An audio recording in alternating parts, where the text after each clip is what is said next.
Don't tell me how much you admire the writing of the Russian author Vladimir Nabokov until you haven't one of his butterflies. Until you haven't one of his butterflies. No, please don't say a word unless he's tied. Welcome to the 2-Month Review, the weekly podcast brought to you by Open Letter and 3%, in which we take one book, big book, break it down section by section, bit by bit, talk about it, analyze it, try and make sense out of it in this case, and have a good time. I'm Chad Post from Open Letter Books, joined as always by Brian Wood, author of Joytime Killbox.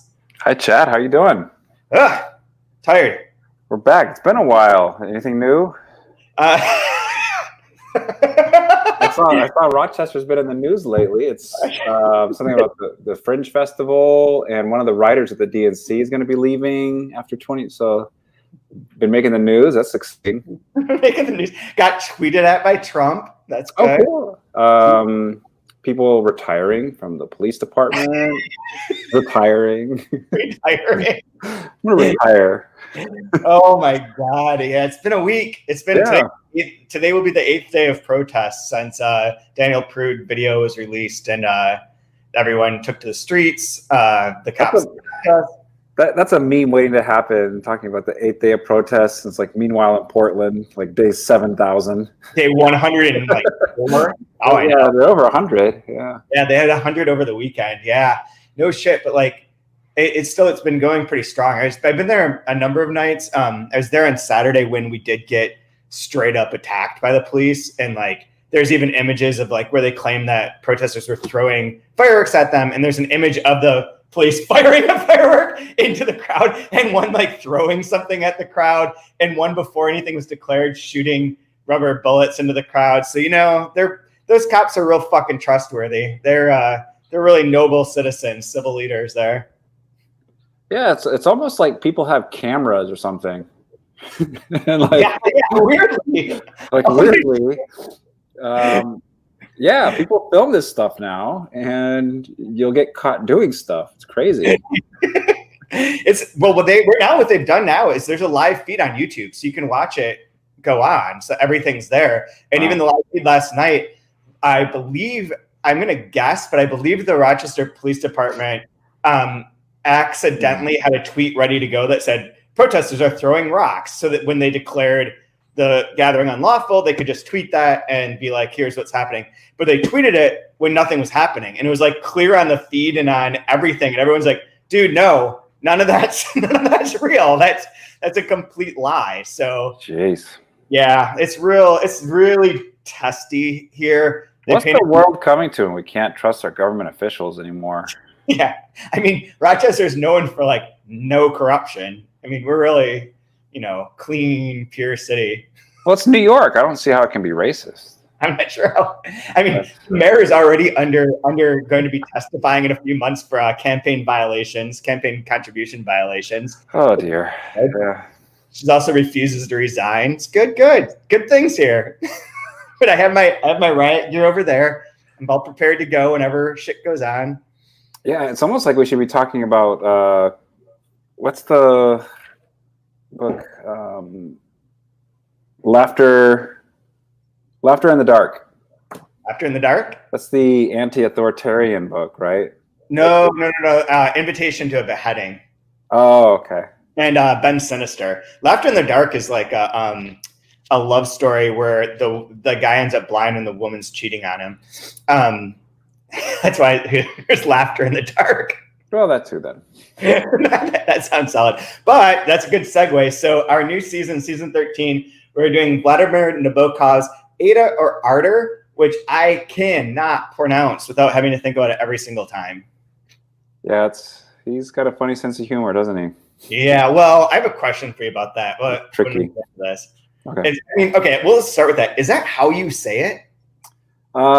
Well, we can get into it in a moment, but I got thrown for a loop on page 39, and I'll read the part when we start doing like favorite lines and stuff. But it's just him being him. Like, I fucking love it.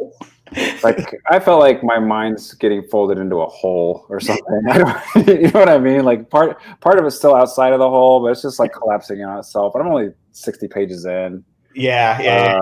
There's so much weird stuff going on. I mean, the first 4 chapters are intentionally like an overture to everything before it gets started. And I knew that going in. It's sort of reminiscent of Ulysses that way. Like the first 3 chapters of Ulysses are real fucked up and complicated. And then you start to be like, oh, okay, I get my footing. And for this, like, not to jump too far ahead, but those first 4 chapters are like big and broad about like related people and twins and insanity and whatever else, and Earth, Terra / Anti-Terra / whatever, wherever we are. Yeah. Not on Earth anymore. And then you get into Ada and Van's story and all this, like, oh, okay. An actual story. And then it's like, to use like maybe like a 5-cent word, it's almost like the beginning has a kind of like a Baroque pastiche sort of thing going on, right? Like he's kind of making fun of the, like that fancy, weird, sweeping, 19th century Russian shit. Like, it has like Dr. Zhivago feels, or, like obviously with all the Tolstoy stuff. And I mean, starting with a family tree, and at the beginning, you're like, oh dear. A very confusing family tree, by the way. Yeah. It took me a long time looking at this to be like, I don't understand why these 2 are connected. And I'm still like, wait a second, like this doesn't seem kosher. Like how at the bottom of the family tree for Prince Vyacheslav Zemsky has Marina and Aqua, the twins, and then they're also underneath Princess Sophia Tamanovsky's, but those 2 have a line going to each other. So I'm not sure. There's a lot of incest in this book, perhaps. Yeah. Trigger warning. Hey man, what happens on Terra stays on Terra, or Anti-Terra. Anti-Terra. They're Anti-Terra. Yeah, they're an Anti-Terra. So I guess one thing with I tried to look for like reading guides for this, and there is, for anyone who's like interested in this, there is an Ada online that's like ada.auckland.ac.nz, but it is not the easiest to use website, so I didn't bother with it at all. Well, let's fudge through it. We're not here for in-depth analysis. This is just more about, hey, let's read it together and talk about it. I'll tell you this is an embarrassing thing. I was convinced for a good 25 minutes last night that that Demon was trying to sell a pen with a painting on it. And then the painting was going to be one of those, or the pen was going to be one of those pens where you turn it and like the skirt falls down. The naked lady. 100% convinced. Why not? Why not? I don't fucking know where I am. So apparently he was working with 2 projects when he wrote this, The Texture of Time and Letters from Terra, and then put the 2 together into this giant novel, which is split into 5 parts. And part 1 is like basically half the novel, and that's where we start. This is the more, I believe, part 1. I mean, obviously we start with part 1, but this is the more like Russian novel last part of it. Yeah. I only read up to page 60. Is that what we're going to cover today, I hope? Yeah, page 1 through 60 is the first 9 chapters. I have this edition. I think that these have all stayed almost identical. The one difference, is I think if you have the earliest versions of these, I do not think it has the notes in the back by Vivian Darkbloom, which I'm sure everyone listening to this knows is just a pseudonym for Vladimir Nabokov. That's just his name rearranged, right? Yeah, I'm sorry. Anagram is the word I'm looking for. No. Like Kilgore Trout. Right. So that's in the back of the editions after the first one. Like this was written, I think it was written like a year later. And I have a question about that. I have lots of questions. I have a lot of questions, but here's the first question. Where are you with books that you've read by Nabokov and your general feelings about him? Especially, it's super funny that we're starting this like a few weeks after a Twitter meme about how any male with Lolita on their bookshelf is a red flag. And I assume that applies to all Nabokov. I mean, this book's about fucking 12 and 14-year-olds. So really, that's a red flag. I don't know. I get what red flag means, but I've been super confused by a certain cliche called the one that's it's a hill I'll die on. I'm very confused by this cliche. Or this, what do you call it? This name. Because like if you die on that hill, like you can fight for that hill, but I'm still gonna take your hill. If you're gonna die in it, I'm gonna take your hill. So like, I don't know. Do I want you to live on the hill? No. I mean, you already gave up. I already took your Maybe hill. it means like you could run away, but it's not worth it. You're gonna stand your ground. Stand your ground. Stand your ground, even though it's not worth it. Even though you're gonna die. Yeah. I mean, okay, whatever. And then I guess I'll be a red flag person. I have Lolita on my bookshelf. I love it. Red flags all around. It's a great book. Pale Fire is a great book. Penin's a great book. He wrote a lot of great books. His collected short stories are amazing. Still haven't finished. Well, there's a lot. Just read a few. Yeah. Oh yeah. There's First Love, which I think is the kind of the genesis for Lolita's beautiful story. Enchanter is, I think. Enchanter. So I'm getting it all wrong today. Enchanter was published as a separate book, I believe, at some point in time too. Although it's not listed in here, I feel like it was, but I'm pretty sure Enchanter is the prototype. So my feeling with Nabokov is, I don't know, from a writer's standpoint, it's really intimidating because I feel like he can do anything, and he's really good at it, and it's super. I don't know. It makes you just want to quit sometimes. Because you're just like, all right, what the hell? Okay. Like you can make like one of the most passionate travel narrative love stories about, molestation and sex trafficking. It's like, it's almost as if it's too easy for him and he has to make it puzzling in some way. Yeah. That's like kind of the feeling I get from reading his books. There's always a puzzle to him, and there's gamesmanship, and he knows my mother tongue better than I do, which is frustrating. Yeah. Like it's just I don't know. I feel like you're just under the weight of a giant when you wrestle with any of his work. I would say I'm going to assume again. I bet a bunch of people are listening to this are familiar with his works, but the first half of them, like the ones they wrote in Russia leading up to The Gift and The Enchanter, and The Enchanter would fall into this too, are much more straightforward. There's like trickiness with point of view and like shifts in plot that are like breakneck, that like transform by changing the lens through which you're looking at the characters or looking at the events.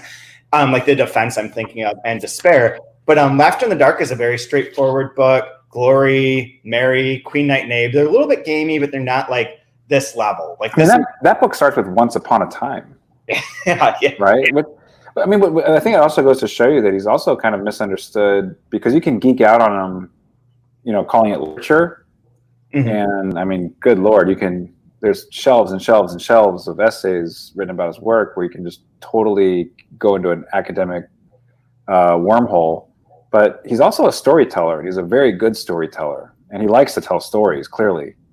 And I think that's kind of forgotten. He's a very, reading's very important to him as well, that you can tell, like growing up reading, which I think it makes sense why Rodrigo Verzon mentions his work in the last book, The Dream Part.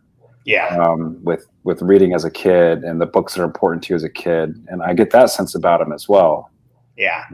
But he is a storyteller. And you can read him as a storyteller and you don't have to nerd out on the literature side of it. You can actually just enjoy like straight ahead for what they are. Yeah, he is a storyteller. There's also like, I've been reading the Azar Nafisi book on him, That Other World. That's her, I think it was her PhD on the works of Nabokov. And so it has like it covers a number of them. And I've been reading the Pale Fire chapter, and then there's Lolita and then Ada. So but with Pale Fire with Karenina, and then Pale Fire, she talks a lot about the structure of the narrator versus the narrator character and author relationship that he plays with a lot. And the way that works comes up a lot in here too. So he's like a storyteller that's like truly, there is a plot frequently. Mm-hmm. Doesn't really have a plot, I guess, but like Pale Fire and Lolita do. And the way that he treats his characters within that context is really interesting. I think he's like, it is easy to get lost in the sort of pyrotechnics, but there's like a real meat generally. Although sometimes it's so crazy. Like the plots are so crazy that like, you're like, wow, is that really what happened? Like, and it's like just tossed off because you're lost amid this like plethora of words and like images and ways of thinking about thinking and like going back. I feel like I have to go so slow, and it's such a like point of view by sentence shifts and changes to like, what is he writing about in this sentence? It reminds me a lot of reading like Finnegan's Wake or Joyce or something like that, where it's like, you can't just run through. You have to think about why this now, or why this here, or what does he mean by this here? Yeah, like the colossal genius of something like Ulysses. Like pick any study of literature, and you can view parts of that book through that lens, and like, oh, you know, the Greek, the Roman, the whatever, like there's something there for you. And I think it can be very staggering as a reader if you want to try to tangle with that type of intellect. It's it's really intimidating. And so we could play a game here, inspired by someone who just wrote in a comment of words that they feel like Nabokov created out of whole cloth. So do you know what the words? I marked a bunch of these too. Sure. Same as the reader, but brachiate. No. Okay. Dackle or dakel? Type of dog. I looked that one up. Okay, cool. Epithelium. Someone with your fingers? I don't know. Mirabellic, Cicerone, Sanical, Calage, Aquarelle. These are all words that are in this section that are like 50 Cent. Like, who the fuck knows this? Who's just like at ease here? Yeah, I told something the other day. Like, I'm kind of a basic bitch when it comes to the words I like to use and where I talk, and this is way above my pay grade. So. Here's the first one I marked was vermiculated. Vermiculated. I did look that up, and I can't remember what it was now. But yeah, there's a lot of that to it. This book is, I think those first 3 chapters in particular are meant to intimidate you. Yeah. Make you feel off. So we'll try and take this bit by bit. Do you have any impressions right away? What's that? General impressions of the first 60 pages? It's really strange because, again, it starts off, you have to want to read through the first few chapters, I think, because it's disorienting. You get hammered, like almost on purpose, with all these names and places that just feel like nonsense. Which are nonsense. The places like what? And all the asides and the parentheticals and it's just this tidal wave of, I don't know, like nonsensical information, and it's pretty in a way, and it's playful in a way. And then, like, when he starts getting into the story, like there's like this exhale of boy meets girl, like final, like boy meets Jesus, possibly sister. Boy meets sister, cousin. I mean, well, okay. Wait, which one's which? When you have the same dad and different moms? I don't know. Half, step. Sure. Kissing cousins, I think they call it around these parts. I don't know. They just call it wife. They just call it Tinder down here. But again, like the same thing with like Lolita, you can't just get a love story. It has to be some weird, perverse, crazy, strange. He has to make it more challenging. But okay, so to that point though, like I would argue that he might make things more challenging, but it's not for the sake of the challenge alone. It's Correct. Not solely for that there is like, there are things that are happening. There's a goal to it that's created. Like, it's not just, cause I think it's easy to just be like, it's hard, or like, he's just like, you know, doing shit and it doesn't matter. But I think to him, this really does. And I think like unpacking certain bits of it really do indicate like a really sophisticated sense of art and of how to tell stories or represent reality. Yeah. And just the idea of like engaging with the idea of art. So like, I think there's a lot more to it than that, but it is definitely like complex. Like he's operating on, it's almost like it's what's that word when you like are driving your car regulated, maybe, where you can't go faster than a certain speed limit? A governor. Like that has taken off in these last books. And he's like, what can I do? You know, you'll be puzzling this out in some sense like Ulysses for a while, but like, I'm going to just do the best thing. Yeah. Joyce is the one that really stuck out to me through this whole thing. He kind of reminds me, like as an artist, he reminds me a lot of Prince. I remember there was this quote in one of the liner notes I was reading, or a book about Prince or something, and he was pissed off that U2 was winning Grammys and stuff. He's like, I can play every single song that U2 does, and I can sing every note that Bono does, but I like to see them try to play Housequake. like just like one of my songs, like you cannot do it. Yeah. And I can do absolutely everything you do, and you can't do a single thing that I do. Yeah. And I feel like that's the way he is as a writer sometimes. Yeah. I get the feeling like he could shake whatever out of his sleeve, but it's almost like he's going to write it in a way and say, like, try to do my love story, or try to do my family history of Russia. Let's see you do it. Like, plus science fiction. Why not? Sure. Yeah. So I kind of get that feel. Like that's sort of the feeling I get. And you can be like a hardcore. You can kind of be a casual fan of him if you want, or you could just nerd out and be a crazy hardcore fan of him. And I think it can serve both readers. Oh yeah, absolutely. And like it's like if you talk to musical artists and they talk about Prince, they're just like, oh, good Lord, like what can you say? And I feel like anybody that writes and you ask them about Nabokov, they're just like, oh Jesus, like good luck. So let's try and go through this bit by bit, because I think that might help a little bit, even though I think it's in the first 3 chapters a little. Okay. Just unpacking all of them might not make sense when we don't know what everything is. Sure. But the first thing starts with that line that I alluded to. So today is Tolstoy's birthday, of all things. Wow, that's random. And the first line is a parody. I mean, not only, what's funny is like for the 2-month review, this is a book written in English. Nabokov wrote this in English, which is crazy to think about as like his 3rd language or whatever, probably 4th. He also, so it's written in English, and he takes from the jump a shot at all translators. Generally. So the first line is, all happy families are more or less dissimilar. All unhappy ones are more or less alike, was the inversion of Anna Karenina, which is like all happy families are more or less the same. All unhappy ones have their own story to tell, or whatever it is. But what's interesting is, so in these notes, the notes are like somewhat funny. I don't know what the purpose of these notes is. Whatever. Well, just before we even get to that, don't you think this is kind of showing like if you have like the mirror world that we're in? Yeah. Right? The Anti-Terra? Yeah. I like how we were just presupposing that and like leaving it there. Sure. I don't know. I keep thinking of the what was the movie? Was it Lars von Trier, the one where like the other Melancholia?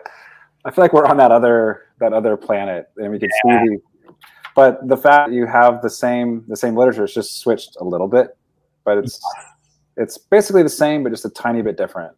Except and that's the world we're in. We get it, sentence 1, and let the games begin. Yep. And especially with the note on it, like transfigured into English. That's it. That's the best. Mistranslations are ridiculed. Opening sentence turned inside out. Alludes to the transfigurations and betrayals to which great texts are subjected by pretentious and ignorant versionists. So like translators are versionists who are transfiguring texts. And like even too, like you get somebody named Dolly right at the beginning. That's on page 1 of Lolita. Anna Karenina is about Dolly. Yeah. Chapter. She finds out her husband's fucking the governess. And I like too, like even just before part 1, with the exception of Mr. and Mrs. Ronald Oranger, a few incidental figures, and some non-American citizens, all the persons mentioned by name in this book are dead. What the fuck? I really hope that Mr. and Mrs. Ronald Oranger show up in here. That would be also very funny. Yeah, so and some non-American citizens. Yeah, this is. Yeah, so I noticed like he's got a sense of humor, like right off the bat. And like none of these are Tolstoy's works. Anna Arkadyevich Karenina is fucked up because that would not be her middle name. That's like a male patronymic or whatever. Then also the book Tolstoy's work Destivo I Ochochesco, I don't know how to say it, Childland and Fatherland. That's not a real book of his. He does have a book about childhood, but there's not a fatherland component to it. So I don't think that's real.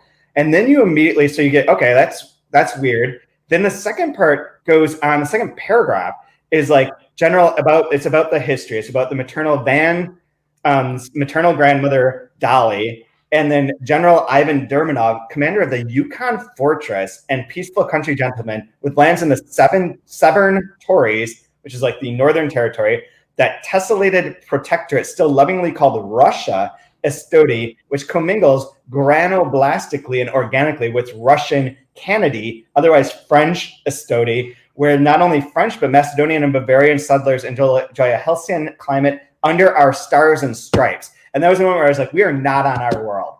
So Stars and Stripes is like, this is like America. America has like the Yukon territories, a Russian part, something Canady sounds Canadian, maybe Canada. Like this feels very... you got to look out for those Macedonian settlers out west. We're doing okay. And it's like, yeah, we're not in our world at all. Yeah. I didn't look it up. Did you look up Pontius Press? No. Yeah. But isn't it? I thought it was just made up. I thought it was like a probably that's Pontius Pilate. As like a Pontius, like to go with the betrayal of like the line being inverted and the transfigurers or versionists like screwing up that Pontius Pilate as like the semi-betrayer or whatever. I don't know. I did look in the back for granoblastically is a note, which is in a Tesseler mosaic jumble. Like that can't be a real word. Just can't. But I want to use it. Granoblastically. I'm gonna write down all of these and just next time we have cocktail parties are ever allowed to happen again, just toss this shit out. And the people will nod like, oh yeah, totally. Those mixed nuts sure are granoplastically arranged on that tray. The next one is funny. So real quick before we get into like what's going on. Oh, well, to continue with that. So next Land proper. Yeah, and exactly. The next paragraph has a ton of place names. Raduga, Astillaland proper, Kaluga, New Cheshire, Maine that's misspelled. And then they say like Dolly has her two twins and she names them Aqua and Marina. And they say, why not Tofana? Wondered the good and Sir Royally antlered gentleman with a controlled belly laugh. And in the back it says Tofana, allusion to Aqua Tofana, see any good dictionary. And I was like, I'm good. I don't know what it is, but I think I can make it through. That's hilarious. But yeah, so this first part lays out two very specific things. And this actually has exactly what I want to talk about too in terms of his point of view in the writing. So it lays out who the two twins are. Aqua and Marina, or Aquamarine would be the singular version of them. Mm-hmm. They marry essentially people with the same name who are related, right? Yes.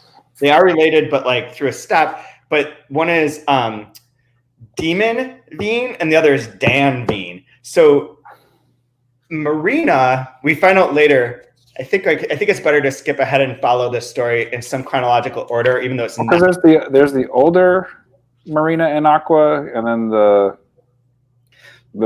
no, those are the same. Dermanov. Those are the same people. Those are the same ones. So that's what I mean. From the left side, it moves over to the right. Gotcha. Okay. So Aqua and Marina get married. So Demon Veen was in love with Marina. Fucking her, she was like an actress and a stage actress, and was like, I don't want you to be a stage actress anymore. Mm-hmm. Like, blah, blah, blah. And she's like, she starts cheating on him, which we'll get to in a second because that's another Anna Karenina bit. But she starts cheating on him. He leaves her out of spite and marries her twin sister, Aqua, but continues to have an affair with her later. And it is told in the very first chapter that the two kids find the series of notes from Marina, which point out that she gave birth to Demon Veen's child, which would be which would be Ada. Marina was impregnated by Demon Veen and had Ada, Demon Bean also impregnated Aqua, her twin sister, and who gave birth to Van. Okay. So that part's laid out in the front, but not in a clear way, especially because it doesn't use their names. It uses characters from a fake cartoon strip, so on and so forth. But that's essentially the sort of chronology of their love life. Aqua goes crazy. She's mad. And she's the one who believes in Terra. We'll get to in a minute, and is in sanatoriums and like wild. Marina is like in control of her faculties. She ends up meeting and marrying Daniel Veen, who owns Artis Manor, which is where a lot of this is taking place in these first 9 chapters. And it's a giant, seemingly impossibly large castle. But I don't know how rich people live. They have bigger apartments, from what I've heard. But I think that's all straight. So one of the things I thought was really interesting about this is like the most Nabokovian. Look at Ada's kid. What a weird last name, Andre Vinelander. Right, Vineland. I know. It's gonna make me want to read Vineland after this too. So he's got like some Viking dude that's gonna have a kid with a Viking dude, I guess, or something. I hope so. He's gonna marry him. So it may not work with Van, I guess. I don't know. We'll see. Yeah, all this could be a lot. So one of the things I love the best, there are 2 sentences here that are so very clearly Nabokovian. One is on page 4, where it starts about the D in the name of Aqua's husband stood for demon, blah, blah, blah. He's called Raven Bean, or simply Dark Walter, to distinguish him from Marina's husband, Durak Walter, or simply Red Bean. Then this part. Demon's twofold hobby was collecting old masters and young mistresses. He also liked middle-aged puns, which is like such a dad joke, and yet at the same time, like such a Nabokov joke of like, if you could just go past that, but that's where like, he also liked middle-aged puns is the narrator joking. Mm-hmm. So there is like narrator there. The next thing I really wanted to point out is on, oh shit, where'd it go? Oh, okay, there's 2 more. 3. So on page 8, there's a part where it says, where Ada's talking to Van, and she says, Dr. Krolik, our local naturalist, who will come up later because to give this a bit of information or background and context, Ada wants to be a lepidologist. I think I'm saying that right, a butterfly person, and like a naturalist working with animals. She collects caterpillars, and Dr. Krolik helps her with her like sort of interest in the natural world of that sort. So Dr. Krolik, our local naturalist, to whom you, Van, have referred, as Jane Austen might have phrased it, for the sake of rapid narrative information, and then parentheses, you recall Brown, don't you, Smith, had determined that blah, blah, blah. That little aside, too, of like, yeah, you know what, how you did this like the Jane Austen novel, here is in a Jane Austen novel where it would say like, you recall Brown, don't you, Smith, as a way of like rapidly inserting things, because he had inserted Dr. Krolik in the previous part. Then Marina had her own Dr. Krolik, and that the orchids came from Demon, blah, blah, blah, blah. Just like dropped him in there. And she's like a Jane Austen novel. So you get that layer to it is awesome. But then on page 9, there's 2 parentheses. Good for you, Pampanella. And then in parentheses, whom you saw scattering her flowers in one of Uncle Dan's picture books, but who I admired last summer in a Naples museum. Like who the fuck are the you and the I there? And then the bottom, who or who, awkward reword, marginal note in Ada Veen's late hand. And it turns out that along this first chapter, a lot of these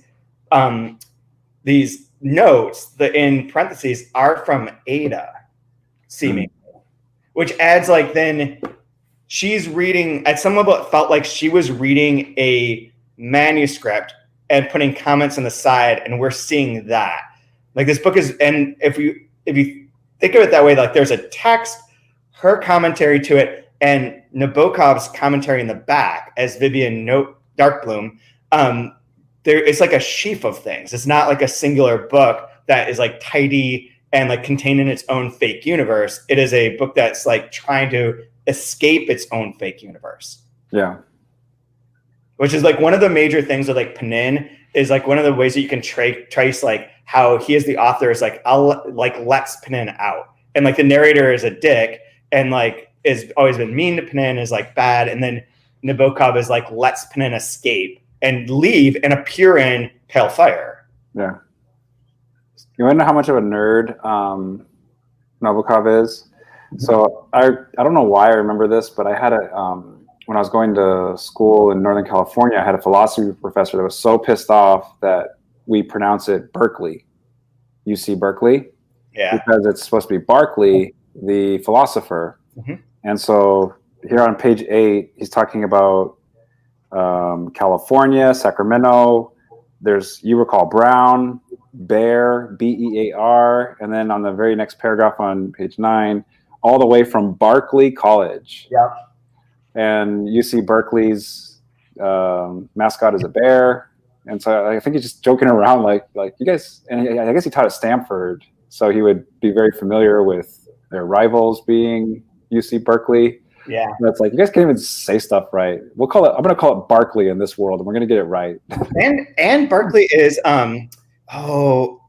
this is digging back into like the mid 1990s philosophy class I took, but Berkeley was about like leaning towards solipsism, and that the things that you saw were unverifiable, I believe. And that's a very Nabokovian bit too, that there's like a solipsistic world. I mean, that's the Humbert thing of like everything they says is only exists within this sphere, and it's maybe not accurate and maybe not true. And that it's always existed as like a problem for Nabokov of like human connection when you can't know each other. Yeah, I mean, like, what an annoying level of trying to be clever, right? Like you mentioned a little bit about Northern California. You say Brown, you say Bear, you spell the word bear, and then you mention Berkeley College. And spells the word bear just for a bad pun that doesn't materialize, like not like barefoot. And then he footnotes the Stavian Flower Girls painting, like explaining that, but like doesn't have, but like it's like a joke that doesn't materialize. It's so fucking great. I love it. This is what I love. And then like even like the part where, so he says something like, Van says, the demon who preferred to stay by the sea, his dark blue great grandmother. And then at the end of this chapter, it's like, free the dark blue illusion, which is left hanging. And then it explains like what that illusion was. That's not part of like a normal conversation. It's just like, oh yeah, back there, I referenced this thing. I'm going to explain the context now. Yeah, this kind of reminds me of when you're reading Pale Fire, you have to keep your fingers in a few different places and want to flip back and forth while you're reading. It's kind of an interesting reading experience for sure. I had to keep going back on sentences, going back and catching up because they're so long. Like, there's nothing like this that's being written today that I'm aware of. If there is, somebody put it in the notes, send a message. I have yet to encounter anyone writing in the 2010s who is at the level of sophistication and complexity that is also rewarding as this is. Like, this is like almost like a product of a bygone era where books could be this instead of like generally autofiction or something that's explicitly marketed to sell. So is there anything else with chapter 1? Chapter 1 basically accomplishes laying out that at some point in time, does it get a date in here? I don't think it does. I thought I did find those last few lines super trippy. Hugh, awkward, reword, marginal note, and Adavine's late hand. Like, whoa, who's editing? Whose journal? Who? Like, it's that typical, like, who is the speaker's voice? Like, it's who's reading it? Who's telling it? It's this weird kind of echo chamber that he puts you in some of his work. It's and there's an illusion. So it's like, read the dark blue illusion. It's about how this prince, father of their great great grandmother and direct descendants of these people, looked back at like their family tree as being, or he looks back at their family tree as being dark blue. And I guess Ada's note is hue, like the hue dark blue, or who is above this as connecting all of your dark blue because of the family tree. That's awkward because that's like a bad pun too, to reword. So yeah, it's such a like leveling up. So should we look at chapter 2? Chapter 2 is Marina's affair with Demon Bean's their story together. So how they met when she was an actress. So this actress scene is like straight out of Anna Karenina too. Like all the stuff that takes place at the theater. Even when we did the Book of Anna, there's all this stuff about the theater and how that really, this feels very much like it's an allusion or homage to that sequence. which is cool. But he's basically like, hey, buddy, I'm going to go bang this woman. I'll bet you money on it. And then proceeds to do so.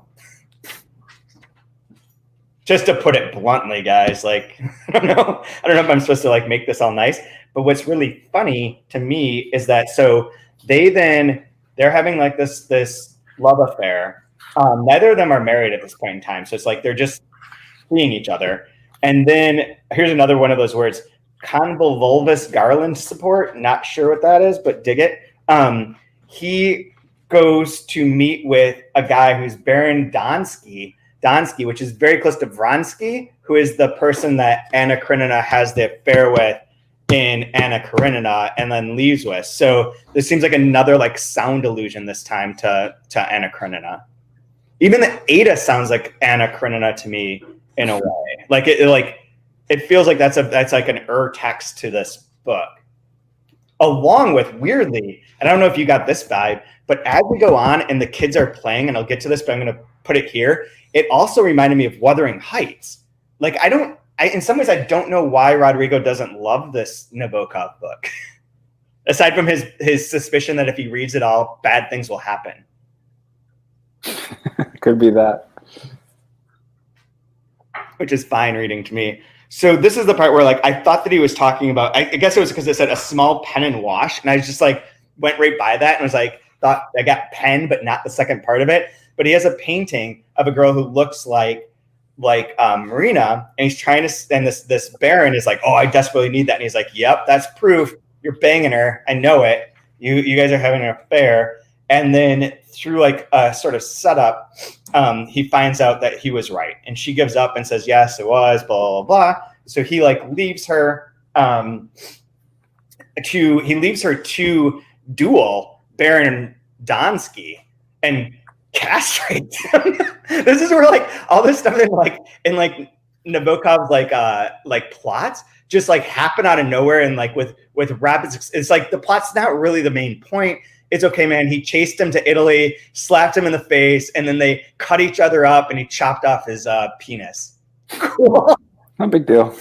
No, just let that go. And Skunky, who is his nickname, Skunky, which is one of my favorite insults, is like Skunky is a one-way nickname. Like, is that something you call yourself or use for yourself? It's only people directing it at you.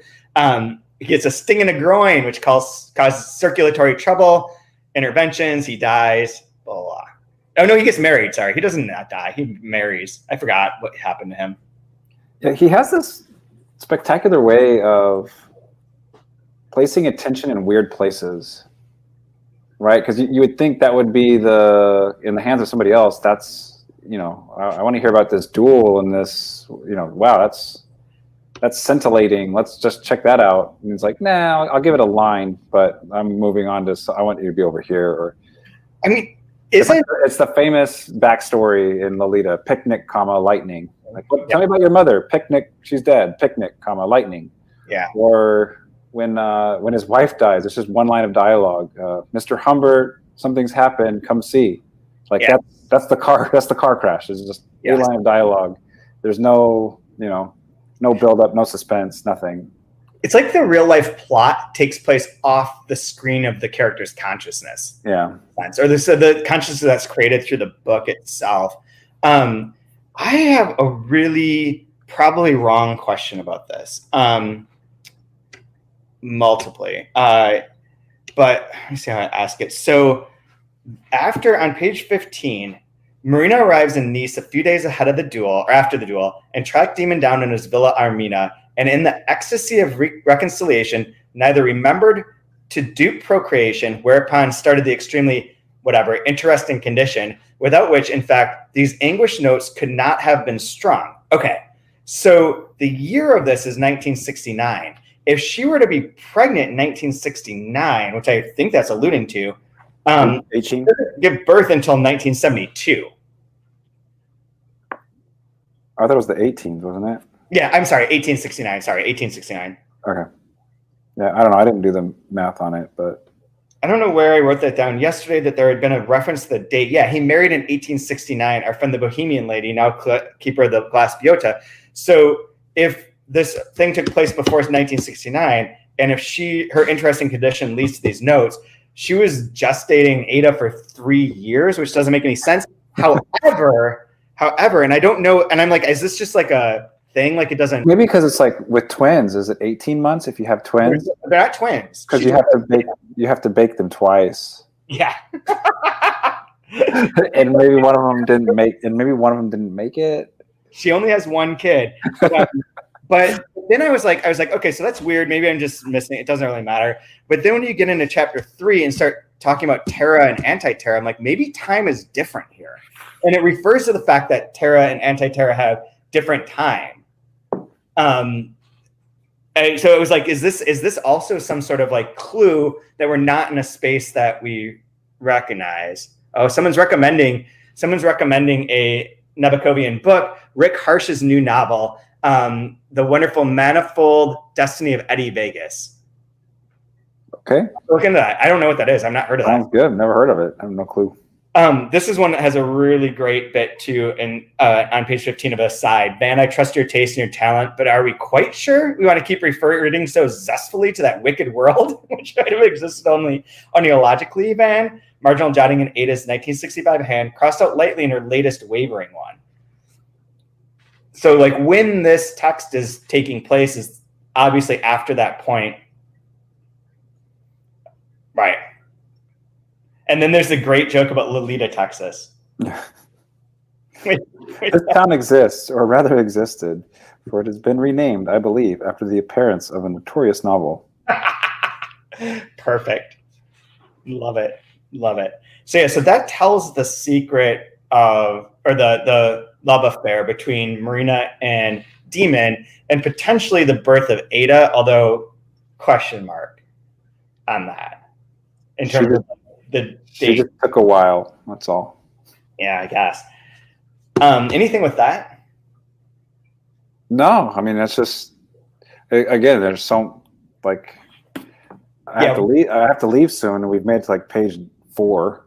I know. Here's the last one that's complicated, and then everything can go fast. All right. So 3 has a lot of things I think are noteworthy, starting with the first paragraph. This is Aqua's chapter. So the last one is about Marina and her affair. This is about Aqua and her insanity and her marriage to Demon, right? The details of the L disaster, and I do not mean elevated, in the Bomalu of the last century, which had the singular effect of both causing and cursing the notion of Terra, are too well known historically and too obscene spiritually to be treated at length in a book addressed to young laymen and lemans, and not to gravemen or gravemen. And so, yeah, and of course today, after great anti-L years of reactionary delusion have gone by, more or less, and our sleek little machines, fair God bless them, hum again after a fashion, as they did in the first half of the 19th century, the mere geographic aspect of the affair possesses its redeeming comic side, like those patterns of brass marquetry and bric-a-bracs and the Ormolu horrors that meant art to our humorless forefathers. And that was the point where I was like, wait, what again is happening here? What is L disaster? What is anti-L years? What is Terra? And then it goes on to explain that in Terra is like us. Is like the Arctic's, and Terra was the name of a country, was the Arctic Circle, that there is a really bad pun, by some sleight of land across the of a doubled ocean to the opposite hemisphere where it sprawled over Tartary, that in this world that they live in, America and Russia are on the same continent. They're not what they were, but and Terra, they were, the whole globe and map was different, and it resembles what we know here. Right? I think so. I think so too. I don't know. We're just going to go with it for now until I'm proven wrong. But I feel like that's what all this was like hinging on, is that, and this is the part with the time. So here it is. So this begins in such a crazy space. But if in terrestrial spatial terms, the Amero-Russia of Abraham Milton was split into its components, with tangible water and ice separating the political, or rather poetical, notions of America and Russia. So saying that on Terra, these were apart. A more complicated and even more preposterous discrepancy arose in regards to time, not only because the history of each part of the amalgam did not quite match the history of each counterpart in its discrete condition, but because a gap of up to 100 years, one way or another, existed between the two Earths. A gap marked by bizarre confusion of directional signs at the crossroads of passing time, with not all the no longers of one world corresponding to the not yets of the other. So it feels like there's like not only is it spatially different, but that the things in this book could be totally anachronistic because the timing on Terra and Anti-Terra aren't the same. And that's why I was like, maybe she's pregnant for 3 years. Who knows? Why not? At this point, let's just go for it. One of the things I think is super funny. So there is a bit about like the overlapping of these two lands. There's those who maintain the discrepancy in false overlappings, or too numerous and too deeply woven. Blah blah blah. But the modest narrator has to remind the rereader of all this. Is an illusion that Rodrigo picked up on for the remembered part. Oh. He said that Nabokov says that all readers are rereaders. Yeah. Or all reading is rereading, which for me, going through this over and over again, I was like, yeah, it's pretty much the case. And it seems like Aqua, as she's crazy, wants to go to Terra, that she wants to inhabit this all other world where things, I couldn't quite figure out if things are really bad there or if they're like the other world in a positive way, but it's supposed to, she seems to want to be there, at least according to the stuff on page 20. Yeah. Well, I kind of took it as, that is us and that's here. And we suck. And she's right all along, but there they treat her like she's completely insane, needs to be fixed. And, yeah, you can't be a dreamer. You can't, have, you can't think there's something more than what's here. And so then, you're on Anti-Terra. No, like you're clearly crazy. Yep. Absolutely. So she dies. She's married. She gets married to Demon, has Van, and then she's kind of like, she dies in 1883, which he would have been 11 at that time. If I remember right, he was born in 72. Is that right? 1870. He would have been 13, which sets the stage for the ensuing chapters when he arrives at Ardis, where Aqua, his mom's sister, lives. Is he 13 or 14? It says he's 14 in there, but like his mom dies in 1883. He would have been 13 at that point in time. Yeah, Van computed in the course of the 13 years, counting all the stuff, he had seen her less than he had, or barely more time than that, and exceeding that of human gestation. Okay. That over those 13 years of his life, he only saw her for like 9 months because she was in and out of sanatoriums, homes, blah, blah, blah. Okay. Okay. And it was interesting once we get to that, that's later, like page 50, in the 50s somewhere, you start getting that like really kind of typical, beautiful, descriptive Nabokov prose. Yeah. Like it really kind of shifts gear once we get into that interior. Yeah. And this is where it's still, we still don't know where we are. And this is where it's like an overture. So we have like Marina, or we have the two kids figuring out their stuff, Marina's story, Aqua's story of Terra, and then we'll move into Van and Ada's story. Vronsky is referenced on page 26 too. Yeah, I saw that. Aqua figures out that her husband's been banging her sister all along. It references G.A. Vronsky, the movie man, had left Marina for another long-lashed Krishnek, as he called all his pretty starlets. There's a running joke about Dr. Freud, who Nabokov hated, which is good fun. Another Karenina reference on 18. So Anna Karenina is all over this. The one other thing I want to point out about the Terra thing is that this is going to come up in a minute, but that it refers to, where is it in here? The L disaster, right? The L disaster. And then later on, instead of saying God, it says log several times, which I'll get to in a second. I thought it was in this chapter too, but I might be wrong about that. It's on page 33 is the first one. Correctly thank log. And I wonder if like the L disaster has to do with that. And if log seems to be like thank God or thank whatever, but like not. Yeah, I don't know yet.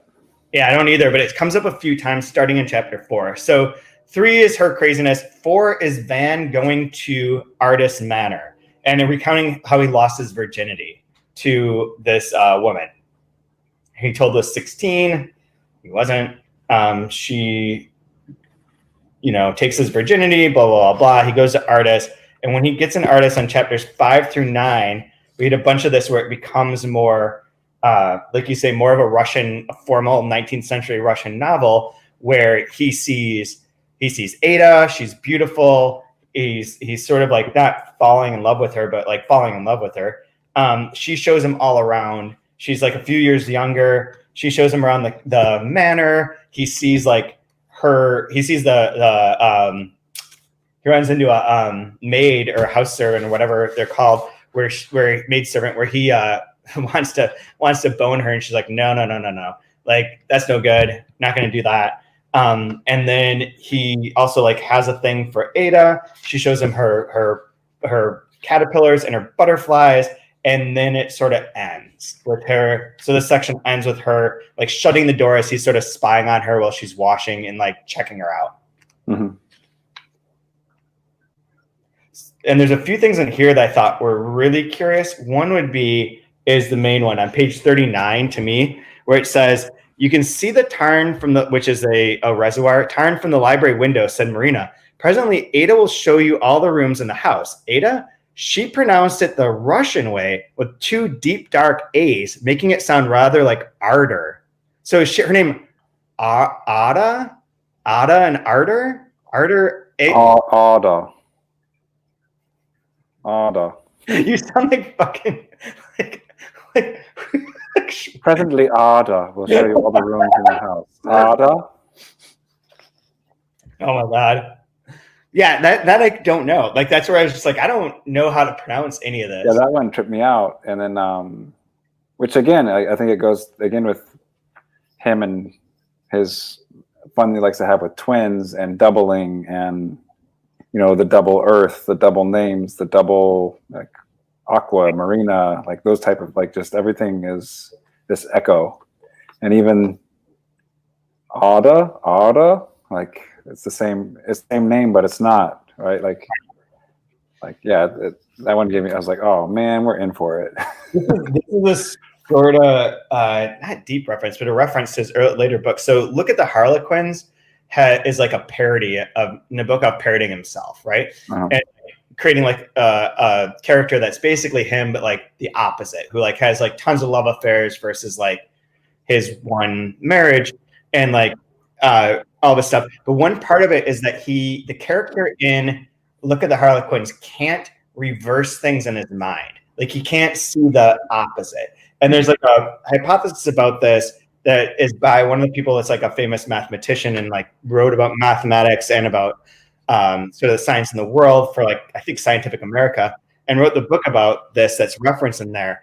And I think that there's a lot of Nabokov that deals with this idea, like you're saying, of the twins, but of not being able to map one onto the other. Like you can only see things one way instead of the perspicuity to change that into the opposite or the reverse of it. So like in the book and Look at the Harlequins, the example is that the character can imagine walking down a street and where every single house is, every single bit of that street is. But if he tries to imagine turning around and coming back, he can't do it.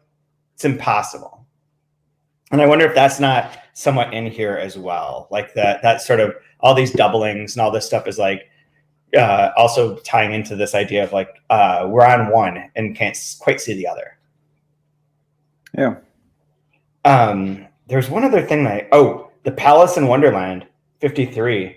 So we know where you said the mention that we're like an inverted world where like everything's a little bit off. So instead of Alice in Wonderland, it's kind of hellish too, right? I mean, you have like red Veen, black Veen, demon, like there's, and then like transfigured in the beginning, right? And if it is or not, the using the press name you said might be a mention to Pontius Pilate, perhaps. I don't know.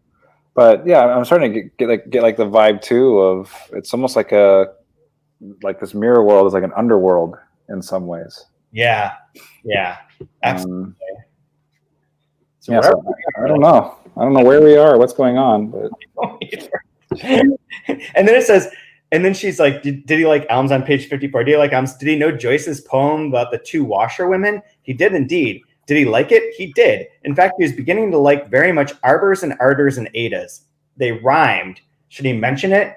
And that's why again was like, how the fuck do you say this? That doesn't rhyme.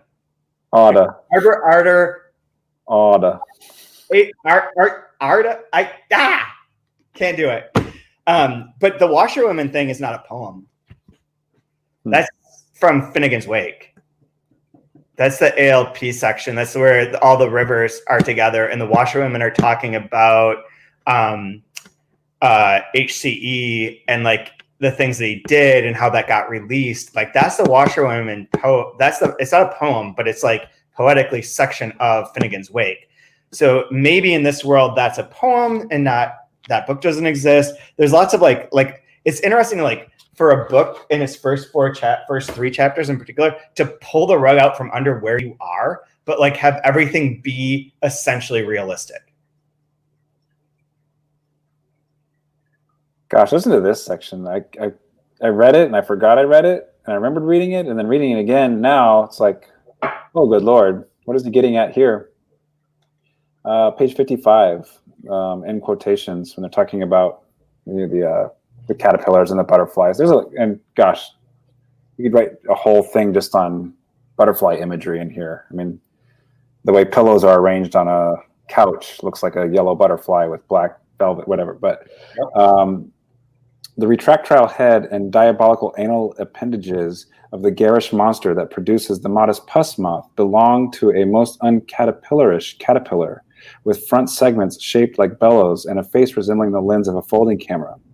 If you gently stroke its bloated, smooth body, the sensation is quite silky and pleasant until the irritated creature ungratefully squirts at you an acrid fluid from a slit in its throat. Sure does sound like something. Jesus, man. This guy's insane. Oh, it really is. It's so much. Yeah. I really love it though. I'm this is the thing I'm totally there for right now is like being slow, reading this like and being like, I don't know, and then reading and be like, I think that's what, and then like sometimes it's confirmed, sometimes it's left up in the air, but like it's so engaging. Yeah, I'm like, glad we're taking it on because there's lots to talk about, plenty of like rabbits to go chase and get into the weeds and get lost, whatever. I think that's part of it. And I don't know, I'm glad we're doing it much later because I feel totally comfortable in a public forum being really stupid about the book, not getting it. I'm just happy to be reading it and to get through it because it's a great excuse to read a big, long, challenging book. Yeah. This is exactly. I don't think I would read this by myself. I mean, I might have, but I kind of don't think so. Yeah, it'd be hard to talk to somebody about it if they weren't reading it with you. Yeah, sure. And you're like, is this real? Am I making this up? Like, I feel like that's going to be like a huge question. Like, I kept like, even as I was like, this is another world, right? But then I'm like, maybe I'm just full of shit. Like, that seems quite possible too. That I'm just like not reading this correctly. Like, I don't know. I'm sure we're completely wrong, and there's plenty of people that have their PhD in this book and a couple other books that could definitely put us in our place. And please, you're welcome to do it. I'd love to learn and hear about it. So if you know about the book, come on and set us straight, please. Yes, it'd be great. Good call. Anyone wants to come on? Anyone who's a Nabokov fan, expert, knows this book in particular, please, we can use some guidance. I literally never, this is like the first book of this sort of stature. I mean, I had not read the book of Anna before we did that last, but like for as good as that is, it isn't like, you don't know where you are. Like it keeps you, it helps you. It's reader friendly in a way that this is less reader friendly. This is the first one in a while where I'm like, I don't know where this goes. I don't know what it is. I don't know where we're going. Just guessing as we read. I know that there's incest, and I know that there's like the sci-fi one. Sweet. Yeah. And the incest part is like from those last pages where he's like walking around. He's like the first strange days when she showed him the house, and those nooks in it where they were to make love so soon. It's just like, oh boy. Fuck. Great. Red flag. Red flag. Red flag. This is a red flag book. Red flag right there. Cool. I keep it right next to my Leonard Skinner albums. Why don't they ever, when people want to do that bit, which is, been done a million times and is like partially true and also partially just like not really funny anymore because it's been done a million times, but whatever, go for it. Like, they should really include Jonathan Franzen. I think Jonathan Franzen's a red flag more than anything else. Yeah. Just a troll of Franzen for no reason there. I think didn't Jezebel do somebody put together all of his sex scenes in one spot, and it was, oh man, it is cringy. Yes. It was. I felt bad for that person that had to like mine that stuff out and put it up there for us, but I'm glad they did it. Can you imagine being on Google Books for all of Franzen? You're like, what keyword do I need to find the next passage? And you're like, fry, chocolate, strawberry, and butthole. I know that's one. There's one. I really want to see them be like someone at Jezebel who's like a 21-year-old intern fresh out of college who's like, oh, I can totally make this work. And he's like, bot hole. And it's like, wow. Oh, that's on Oprah's book club. Cool. There we go. So, all right, what are we reading to for next week? So next week we read up through chapter 19, which is through page 122. Awesome. And do you have a favorite line? I already read a couple of them. One was the Ada, that one. And I just like everything on. Reread it on your own time, but everything on what page is it? Chapter 9. Just read the entire chapter 9. It's so stinking gorgeous. Yeah, really. And it's disgusting at the same time. So it's like perfectly him. Where it's like, how can you make something this gross so beautiful? Wow, what a talent. I'll tell you, my favorite line is actually another Nabokovian bit, is on 42 at the top. Instead, the semi-secret little staircase spiraled them from behind a rotary bookcase to the upper floor. She pale-thighed above him, taking longer strides than he, 3 steep steps behind.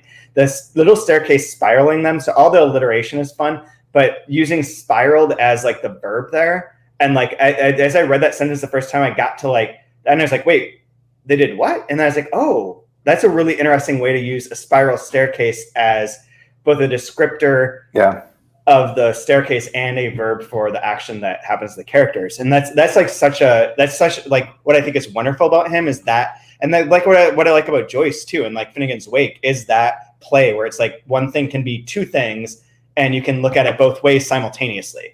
Like there's no reason, in a way that might relate to this Terra and Anti-Terra thing, to be able to see both things at once. I'll keep that in the back of my head as I'm reading this, but I'm going to drink a little bit more when I read it next time. The next section. I highly recommend being a little bit off. Okay. That's easy enough. Big help. Okay. I guess till next week. Anything gonna add?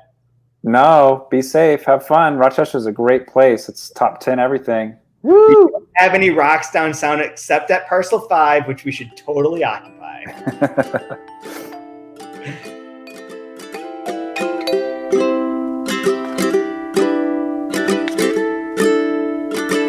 It's not that I don't understand the genius. See, I read it as it was referred to me. By a Nabokovian. Wanna be a Humbert butterfly. Humbert wanted me, so please don't say a word until he's tied you in leather, until he's called you his songbird, when he knew you'd never ever be together.